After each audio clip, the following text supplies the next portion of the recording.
நான் கேள்விப்பட்டதிலேயே ஒரு மோசமான, கொடூரமான சம்பவம்னா இதுவா தான் இருக்கும். அதே சமயத்தில ஒரு கேவலமான ரிலேஷன்ஷிப்பாவும் இந்த சம்பவம் தான் இருக்கும். என்னன்னு சொல்லிட்டு உங்களுக்கு நான் டீட்டெயிலா சொல்றேன். அண்ட் ஆக்சுவலா இது வந்து உங்களுக்கு ஈஸியா புரியாது. புரியிற மாரி நான் சொல்றேன். என்ன நடக்குதுன்னு பார்த்தீங்கன்னா, ஒரு ஊர்ல வந்து ஒரு அம்மா இருக்கிறாங்க. அந்த அம்மாவுக்கு வந்து ஒரு பொண்ணு இருக்குது. அண்ட் அந்த அம்மா வந்து ஒரு விடோ. அந்த அம்மாவுக்கு வந்து ஹஸ்பண்ட் இல்ல.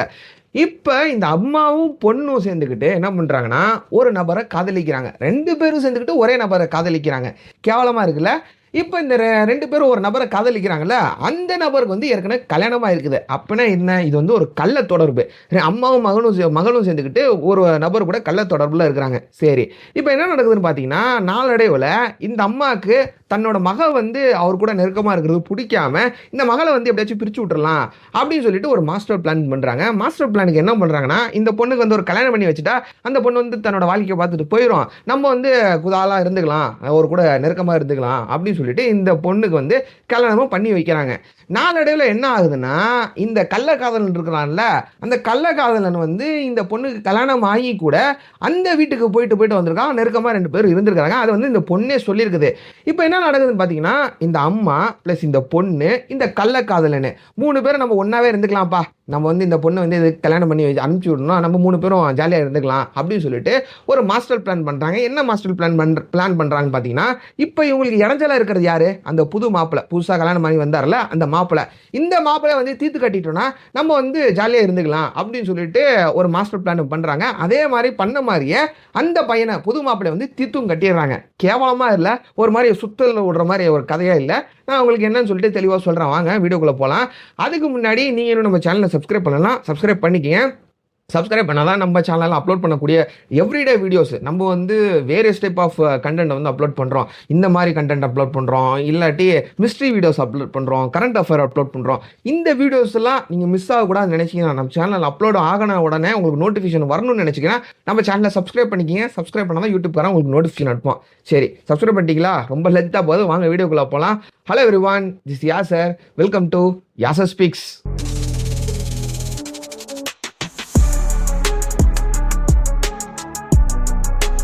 தெலுங்கானால தான் இந்த சம்பவம் நடக்குது. தெலுங்கானாவில் சுஜாதா அப்படின்னு சொல்லப்படக்கூடிய ஒரு அம்மா இருக்கிறாங்க. இந்த அம்மாவுக்கு வந்து வயசு ஒரு 50 வயசு ஆகுது. இந்த அம்மா வந்து ஹஸ்பண்டை இழந்துட்டாங்க. இந்த அம்மா வந்து விடோ. இந்த அம்மாவுக்கு ஒரு கல்யாண வயசில் ஒரு பொண்ணு இருக்கிறாங்க. 25, 26 வயசு ஆகுது அந்த பொண்ணுக்கு. அந்த பொண்ணோட பேர் வந்து ஐஸ்வர்யா. இப்போ கல்யாண வயசு பொண்ணு இருந்தாங்கன்னா வீட்டில் என்ன பண்ணுவாங்க? அப்பா அம்மா, முக்கியமாக அப்பா அம்மா என்ன பண்ணுவாங்க? கல்யாணம் பண்ணி வச்சிடலாம் பொண்ணுக்கு அப்படின்னு சொல்லிட்டு தானே பார்ப்பாங்க. அது பையனாக இருக்கட்டும் பொண்ணாக இருக்கட்டும், அதான வேலையை பார்ப்பாங்க. அதே மாதிரி இந்த அம்மா வந்து என்ன பண்ணுறாங்கன்னா, இந்த பொண்ணுக்கு ஒரு கல்யாணம் பண்ணி வச்சிருன்னு சொல்லிட்டு வரன் தேட ஆரம்பிக்கிறாங்க, மாப்பிள்ளை தேட ஆரம்பிக்கிறாங்க. மாப்பிள்ளை தேடுற அந்த டைமில் வந்து ஒரு மாப்பிள்ளை வரணும் வருது. அந்த மாப்பிள்ளையோட பேர் வந்து தேஜேஸ்வர். இவர் வந்து ஒரு சர்வே பண்ணக்கூடிய ஒரு ஆஃபீஸராக, இந்த லேண்ட்லாம் சர்வே பண்ணுவாங்களே அந்த மாதிரி ஒரு ஆஃபீஸராக வேலை பார்த்துக்கிட்டு வராப்புல. இந்த பையனுக்கு வந்து வயசு ஒரு 32, 33 வயசு ஆயிடுது. கல்யாண வயசெல்லாம் தாண்டி போயிடுறாரு. இந்த மாப்பிள்ளை வந்து இந்த பொண்ணை பார்க்குறாரு. பார்த்த உடனே இந்த பொண்ணு வந்து பிடிச்சி போயிருது. அண்ட் இந்த பொண்ணுக்கும் இந்த மாப்பிள்ளை வந்து பிடிச்சி போயிருது. 2 பேரும் கல்யாணத்துக்கு முன்னாடியே நல்லா நெருக்கமாக பழக ஆரம்பிக்கிறாங்க, காதலிக்க ஆரம்பிக்கிறாங்க. நெருக்கமாக பழகிறதோட காதலிக்க ஆரம்பிக்கிறாங்க. அதுக்கப்புறம் நிச்சயதார்த்தம்லாம் பண்ணுறாங்க. நிச்சயதார்த்தம்லாம் பண்ணதுக்கப்புறம் ஒரு டேட், மேரேஜ் டேட் ஒன்று ஃபிக்ஸ் பண்ணுறாங்க. இப்போ மேரேஜ் டேட் ஃபிக்ஸ் ஆனதுக்கப்புறம் மேரேஜுக்கு என்ன இன்னும் ஒரு 4-5 நாள் இருக்குது. அந்த டைமில் வந்து இந்த ஐஸ்வர்யா அப்படின்னு சொல்லப்படக்கூடிய பொண்ணு இருக்குல்ல, அந்த பொண்ணு வந்து காணாமல் போயிடுது. அந்த மாப்பிள்ளை வீடு தேடுறாங்க. அம்மா, அந்த அம்மாவோட பொண்ணோட அம்மா, அந்த அம்மா தேடுது. மாப்பிள்ளை வீட்டில் இருந்து எல்லா ஆளுங்களும் தேடிக்கிட்டு இருக்கிறாங்க. போலீஸ் ஸ்டேஷன்லாம் கம்ப்ளைண்ட் கொடுக்குறாங்க. எங்கே இருக்குது இந்த பொண்ணுன்னு சொல்லிட்டு கண்டுபிடிக்க முடியல.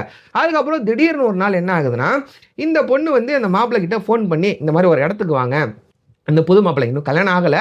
அந்த தேஜேஸ்வர் அப்படின்னு சொல்லப்படக்கூடிய ஒரு நபர்கிட்ட, அந்த மாப்பிள்ளை கிட்ட வாங்க இந்த இடத்துக்கு வாங்க அப்படின்னு சொல்லிட்டு அந்த பொண்ணு வந்து ஃபோன் பண்ணி கூப்பிடுது. கூப்பிட்டுட்டு இந்த பையன்கிட்ட எல்லா கதையும் சொல்லுது. நான் வந்து என் ஃப்ரெண்டு வீட்டுக்கு போயிருந்தேன். எனக்கு வந்து ஒரு ஸ்ட்ரெஸ்ஸாக இருந்தேன். அந்த ஸ்ட்ரெஸ்ஸை ரிலீவ் பண்ணுறதுக்காக நான் வந்து அந்த ஃப்ரெண்டு வீட்டுக்கு போயிருந்தேன் அப்படின்னு சொல்லிட்டு இந்த பொண்ணு வந்து என்னென்னமோ காரணங்கள்லாம் சொல்லுது. அந்த சமயத்தில் இந்த பையனுக்கு வந்து ஏகப்பட்ட குழப்பங்கள் இருக்குது. என்ன குழப்பங்கள் இருக்குன்னா, இப்போ சொசைட்டியாக இருக்கட்டும், அதுக்கப்புறம் அந்த வீட்டுக்கு அந்த அம்மா இருக்குல்ல, இந்த ஐஸ்வர்யா வீட்டு இருந்துச்சுல, அந்த வீட்டு பக்கத்தில் இருக்கக்கூடிய ஆளுங்களாக இருக்கட்டும், அவங்களாம் என்ன பண்ணுறாங்கன்னா, இந்த மாப்பிள்ளைக்கு வந்து ஒரு விஷயத்த சொல்கிறாங்க. என்ன விஷயம்னு பார்த்தீங்கன்னா, இந்த சுஜாதா இருக்கிறாங்களே, இந்த பொண்ணோட அம்மா, இந்த அம்மா வந்து ஒரு பேங்க்கில், தெலுங்கானாவில் ஒரு பேங்க்கில் வேலை பார்த்துக்கிட்டு இருந்திருக்காங்க. அந்த வேலை பார்க்குற பேங்க்கில் வந்து ஒரு கேஷியர் ஒருத்தர் இருந்திருக்கிறான். அந்த கேஷியருக்கும் இந்த ஐஸ்வர்யா அப்படின்னு சொல்லப்படக்கூடிய இந்த புது பொண்ணுக்கும் பொண்ணுக்கும் கனெக்ஷன் இருக்குது, ரிலேஷன்ஷிப் இருக்குது அப்படி சொல்லிட்டு இந்த சொசைட்டில இருக்கக்கூடிய ஆளுங்களா இருக்கட்டும், இந்த வீட்டு பக்கத்துல இருக்கக்கூடிய ஆளுங்களா இருக்கட்டும் எல்லாரும் சொல்றாங்க. இதெல்லாம் இந்த மாப்பிள்ளைக்கு வந்து ஒரு குழப்பத்தை உருவாக்குது. என்ன இந்த மாதிரிலாம் சொல்றாங்களே அப்படின்னு சொல்லிட்டு இந்த மாப்பிள்ளை வந்து கன்ஃபியூஷன்ல இருக்கிறாப்ல. இருந்தாலும் கன்ஃபியூஷன்ல இருந்தாலும் கூட இந்த பொண்ணு வந்து திருப்பி வருதுல்ல, காணாம போயிட்டு திருப்பி வருதுல்ல, இந்த பையன் வந்து ஏத்துக்கிறாப்ல. ஏன்னா 2 பேரும் காதலிக்கிறாங்க. இந்த பொண்ணும் அந்த பையனும் காதலிக்குது.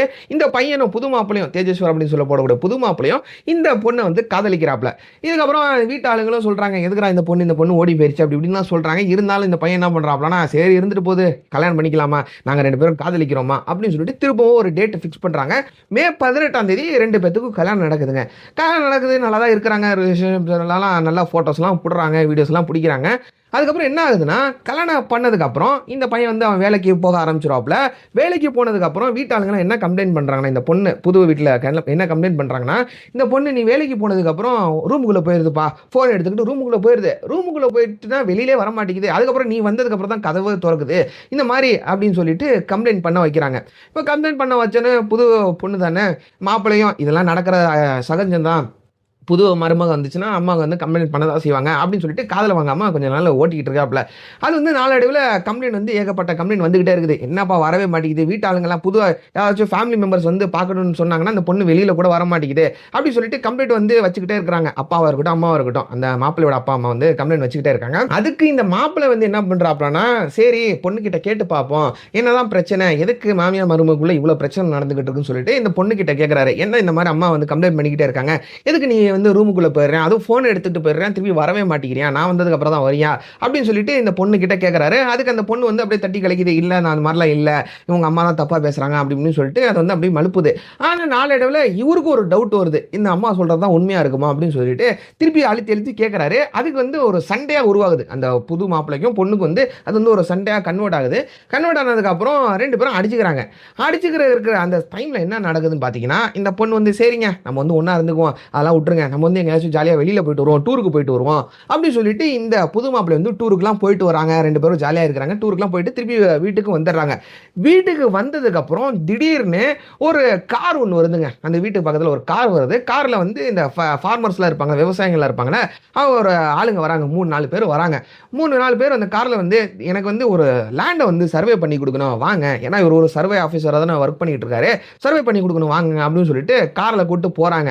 இவர் வந்து வரமாட்டேங்கிறாரு, என்னமோ சொல்லி பார்க்குறாரு. இருந்தாலும் ஃபோர்ஸ்ஃபுல்லாக இவர் வந்து கூட்டிகிட்டு போகிறாங்க. அந்த காரில் கூட்டிகிட்டு போனதுக்கு அப்புறம் இவரை வந்து எல்லா சைட்லேருந்து கத்திலேருந்து குத்துறாங்க, கழுத்தை வந்து அறுக்குறாங்க, என்னென்னமோ பண்ணி அந்த பையனை வந்து கொலை பண்ணிடுறாங்க. தேஜேஸ்வர் அப்படின்னு சொல்லப்படக்கூடிய புது மாப்பிள்ளை வந்து கொலை பண்ணிடுறாங்க.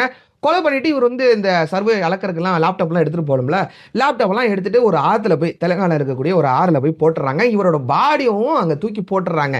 எதனால அங்கே தூக்கி போடுறாங்கன்னா, அந்த பாடி வந்து கிடைக்காது, ஆளுங்கள்ட்ட கிடைக்காது அப்படின்னு சொல்லிட்டு இந்த பாடி வந்து தூக்கி போடுறாங்க. அண்ட் இந்த கொலை பண்ணுற டெக்னிக்கெல்லாம் ஒரு கதையிலேருந்து தான் இன்ஸ்பயர் ஆகி பண்ணியிருக்காங்க. அந்த என்ன கதைன்னு சொல்லிட்டு நம்ம ஒரு வீடியோ போட்டிருக்கோம், அது என்ன கதைன்னு சொல்லிட்டு இதில் நான் மென்ஷன் பண்ணுறேன். சரி, இப்போ வந்து போலீஸ் ஆளுங்க தேட ஆரம்பிக்கிறாங்க. என்ன தேட ஆரம்பிக்கிறாங்கன்னா, இந்த பையனை காணோம், ஒரு காரில் வந்து கூட்டு போறாங்க, அதுக்கப்புறம் பையன் வந்து காணாம போயிடுறான் அப்படின்னு சொல்லிட்டு போலீஸ் ஆளுங்க தேட ஆரம்பிக்கிறாங்க. வீட்டாளுங்க கம்ப்ளைண்ட் பண்ணதுக்கு அப்புறம் இப்போ இந்த பொண்ணு இருக்குது, அந்த பொண்ணு புது பொண்ணு அந்த வீட்டில் தான் இருக்குது. அந்த பொண்ணு கம்ப்ளைண்ட் பண்ணுது, இந்த மாதிரி நம்ம வீட்டுக்காரர் போனாரு, அதுக்கப்புறம் காணாம போயிட்டாரு அப்படின்னு சொல்லிட்டு அந்த போலீஸ் ஆளுங்கிட்ட கம்ப்ளைண்ட் பண்ணுது. அதுக்கப்புறம் போலீஸ் ஆளுங்களை தேட ஆரம்பிக்கிறாங்க. போலீஸ் ஆளுங்க தேட ஆரம்பிக்கும் போது தான் ஒரு விஷயம், ஒரு டவுட் வந்து போலீஸ் ஆளுங்கள்கிட்ட வருது. என்ன டவுட்னு பார்த்தீங்கன்னா, இப்போ இந்த பொண்ணோட அம்மா ஒரு பேங்க்ல வேலை பார்த்துக்கிட்டு இருக்குல்ல, அந்த பேங்க்ல ஒரு கேஷியர் இருக்காரு, அந்த விஷயம்லாம் வெளியே வருது. அந்த கேஷியருக்கும் இந்த பொண்ணுக்கு ரிலேஷன் இருக்குது அப்படின்னு சொல்லிட்டு ஏகப்பட்ட விஷயங்கள்லாம் வெளியில் வருது.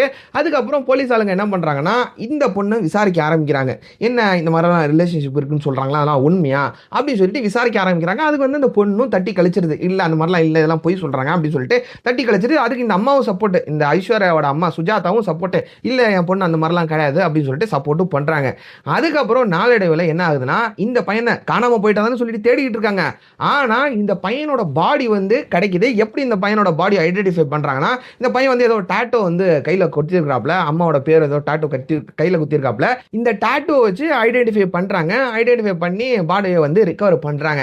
அதுக்கப்புறம் தான் இதுக்கு பின்னாடி ஏகப்பட்ட சூழ்ச்சிகள், ஏகப்பட்ட கதைகள் இருக்குன்னு சொல்லிட்டு போலீஸ் ஆளுங்க ஒன்று ஒன்றா கண்டுபிடிக்கிறாங்க. எப்படி கண்டுபிடிக்கிறாங்கன்னா, இந்த ஐஸ்வர்யா அரெஸ்ட் பண்ணிட்டு கண்டுபிடிக்கிறாங்க. அந்த ஐஸ்வர்யா தான் எல்லாமே ஒன்று ஒன்றா சொல்லுது. என்னென்ன சொல்லுதுன்னா, எனக்கு வந்து ஒருத்தரோட அஃபேர் இருந்துச்சு, இந்த சொசைட்டி ஆளுங்கெல்லாம் பேசுகிறாங்கல்ல, அந்த சொசைட்டி ஆளுங்க பேசுறதெல்லாம் உண்மைதான். எங்க அம்மா வந்து ஒரு பேங்க்ல ஸ்வீப்பரா வேலை பார்த்துக்கிட்டு இருக்காங்க. அந்த பேங்க்ல ஒருத்தர் கேஷியர் இருக்கிறாரு. ஒரு நாள் எங்க அம்மாவுக்கு வந்து ஜுரம் ஆயிருச்சு. அந்த வேலையை வந்து ரீப்ளேஸ் பண்றதுக்காக நான் போயிருந்தேன். போனதுக்கு அப்புறம் அந்த கேஷியருக்கும் எனக்கு வந்து ஒரு அஃபேர் உண்டாயிருச்சு. அஃபேர் உண்டானதுக்கு அப்புறம் தான் எனக்கு தெரிஞ்சுச்சு எங்க அம்மாவும் ஆல்ரெடி அந்த பேங்க் கேஷியரோட அஃபேரில் இருக்காங்கன்னு சொல்லிட்டு. அதுக்கப்புறம் எங்க அம்மா வந்து அவசரப்பட்டு கல்யாணம் பண்ணி வச்சிடறாங்க. கல்யாணம் பண்ணி வச்சு கூட என்னால அவரை மறக்க முடியல. எங்க வீட்டுக்காரர் வந்து வெளியில போயிட்டாருன்னா, ஆஃபீஸுக்கு போயிட்டாருன்னா அவர் அப்பப்போ வந்து எங்க வீட்டுக்கு உள்ள வந்துட்டு போவாரு. நாங்க வந்து ஒண்ணா இருப்போம் அப்படின்னு சொல்லிட்டு கேவலமான ஸ்டேட்மெண்ட்லாம் வச்சிருக்குது. அதுக்கு இந்த அம்மாவும் சொல்லுது, ஆமா எனக்கும் அவரோட அஃபேர் இருந்துச்சு, என் பொண்ணுக்கும் அஃபேர் இருந்துச்சு அப்படின்னு சொல்லிட்டு ஒரு கேவலமான விஷயத்தை வந்து சொல்றாங்க. அதுக்கப்புறம் என்ன பண்றாங்கன்னா, இந்த பொண்ணுக்கு அவரோட வாழ பிடிக்கல. யாரு? இந்த புது மாப்பிள்ளையோட வாழ பிடிக்கல. அதனால தான் நானு எங்க அம்மா, ஐஸ்வர்யா சொல்லுது இதெல்லாம், நானு எங்க அம்மா அப்புறம் அந்த அஃபேர் எக்ஸ் இருந்தால அவனோட பேர் வந்து திருமாரா ராவ், இவனும் 3 பேரும் சேர்ந்துக்கிட்டு அந்த கேஷியர், அந்த 3 பேர் சேர்ந்துக்கிட்டு ஒரு ஸ்கெட்சை நாங்க போட்டோம். எங்களுக்கு இடையூறா இருக்கிறது யாரு? இந்த புது மாப்பிள்ளை தானே. இவனை தீர்த்து கட்டிட்டா நாங்க வந்து குதகலமா இருந்துக்கலாம், ஜாலியா இருந்துக்கலாம் அப்படி சொல்லிட்டு ஒரு பிளானை பண்றோம்.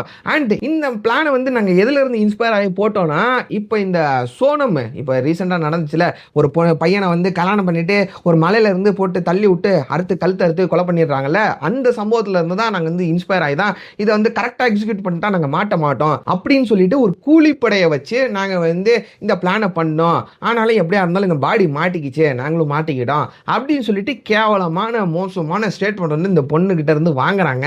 கேட்கறக்கே வீடா இருக்குல்ல. இந்த மாதிரி மோசமான கொடூரமான சம்பவம் வந்து தெலுங்கானால ரீசெண்டா நடந்திருக்குது.